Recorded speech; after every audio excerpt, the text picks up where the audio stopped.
Welcome back to my channel. ఈ వీడియోలో ఉద్యోగులకు ముఖ్య ప్రకటన, సిఎస్ కీలక ఆదేశాలు జారీ, పూర్తి వివరాలను ఈ వీడియోలో తెలుసుకుందాము. వీడియోని ఎక్కడే కానీ స్కిప్ చేయకుండా చివరి దాకా చూడండి. అప్పుడే ఇన్ఫర్మేషన్ పూర్తిగా అర్థమవుతుంది. వీడియో చూస్తున్న ప్రతి ఒక్కరూ వీడియోకి లైక్ చేయండి, వీడియోని షేర్ చేయండి తోటి ఉద్యోగ మిత్రులతో. కొత్తగా మన ఛానల్ చూస్తున్న వాళ్ళు సబ్స్క్రైబ్ చేసుకున్నట్లయితే దయచేసి మన ఛానల్ని సబ్స్క్రైబ్ చేసుకోండి. దీని ద్వారా నేను చేసే లేటెస్ట్ వీడియోస్ అన్నీ మీ వరకు రీచ్ అవుతాయి.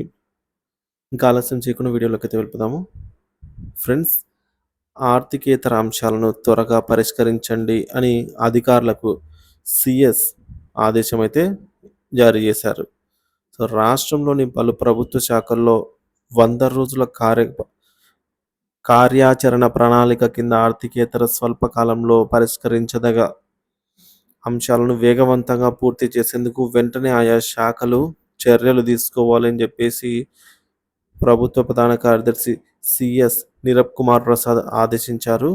100 రోజుల కార్యాచరణ ప్రణాళిక అమలుపై రాష్ట్ర సచివాలయంలో వైద్య, ఆరోగ్య, హోం తదితర శాఖల ప్రాధాన్యత అంశాలు 100 రోజుల్లో పరిష్కరించదగ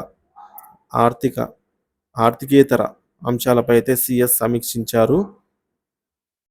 సో మొత్తానికైతే ఈ విధంగా ఉద్యోగులకు సంబంధించి ఆర్థికేతర సమస్యలను త్వరగానే పరిష్కరించండి అని సిఎస్ ఆదేశాలు అయితే అధికారులకు జారీ చేశారన్నమాట.